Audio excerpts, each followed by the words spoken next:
Cette semaine, à info.tvc, on célèbre le 50e anniversaire du club de motoneige Vallée Matapédia.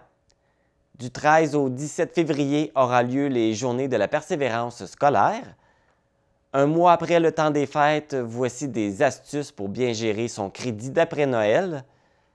La municipalité de Sainte-Marguerite-Marie a inauguré son projet immobilier. Et on vous présente le dernier court-métrage de Christophe Moquin. Bonne émission!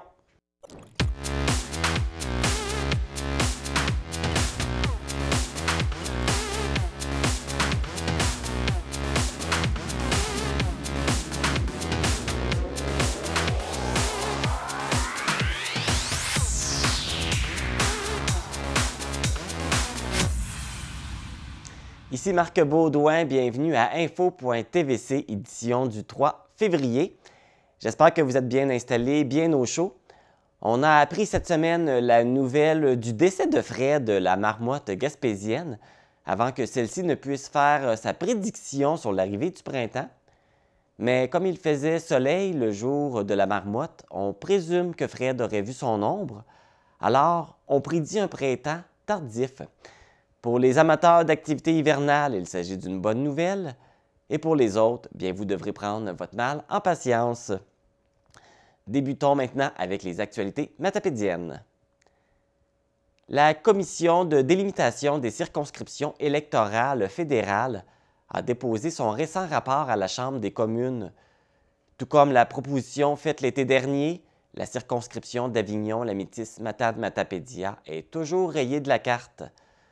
En ce qui a trait aux différentes MRC touchées par sa dissolution, celles-ci ne seront plus scindées en deux comme le proposait le rapport précédent. La MRC de la Matapédia, dans sa totalité, sera regroupée avec les MRC de Rimouski-Neigette, de la Métis et des Basques pour devenir la circonscription de Rimouski-la Matapédia. Pour ce qui est des MRC d'Avignon et de la Matanie, elles se retrouveront dans la circonscription Gaspésie, les Îles-de-la-Madeleine, Listuguge. La MRC de Témiscouata sera ajoutée à la circonscription de Montmagny-Lillet-Kamouraska-Rivière-du-Loup pour devenir la circonscription Montmagny-Témiscouata-Katascomique. Dans son rapport, la Commission explique la disparition de la circonscription d'Avignon-Lamitis-Matane-Matapédia par des raisons statistiques. Cette décision n'est pas finale. Les députés ont 30 jours pour rédiger une opposition qui doit être appuyée par 10 autres députés. L'opposition sera alors présentée devant un comité dont le rapport sera envoyé à la Commission. Nous tentons d'obtenir une entrevue avec la députée Christina Michaud pour connaître sa réaction. Le verdict de la matapédienne Julie-Lise Bélanger a été prononcé lundi dernier. L'ex-éducatrice de garderie en milieu familial est condamnée à une peine de 10 mois de détention.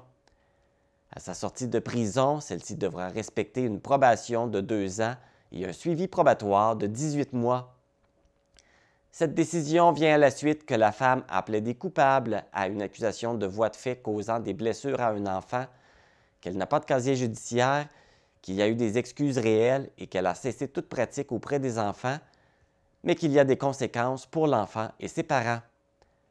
Rappelons les faits. À l'hiver 2022, Julie-Lise Bélanger a donné une gifle et plusieurs coups de poing à un jeune fréquentant son service de garde. L'enfant n'a pas gardé de séquelles physiques permanentes, mais vit toujours avec les souvenirs de l'agression. Suite à cette accusation, le service de garde a été fermé et l'ex-éducatrice travaillait maintenant auprès des personnes aînées. Le mois de février est le mois de l'histoire des Noirs et cette année, le thème est de l'obscurité à la lumière. Pour souligner cette commémoration annuelle, de multiples activités seront offertes partout au Québec. Dans la Matapédia, la MRC de la Matapédia invite la population à se réunir pour la soirée Africa Blues, une histoire noire. C'est l'artiste Othman Wahabi, un Canadien d'origine marocaine qui s'est taillé une place dans le blues américain et africain, qui offrira une prestation.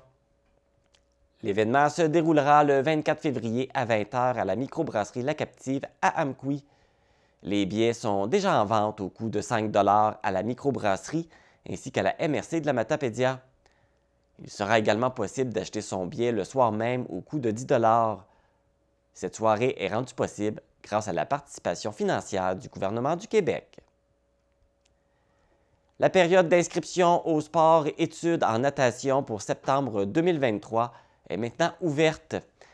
Le seul critère requis est d'être capable d'effectuer un 100 mètres 4 nages individuelles, soit la nage papillon, la nage d'eau, la nage brasse et style libre. Pour vous inscrire, vous devez passer par la plateforme scolaire dont l'adresse apparaît au bas de l'écran.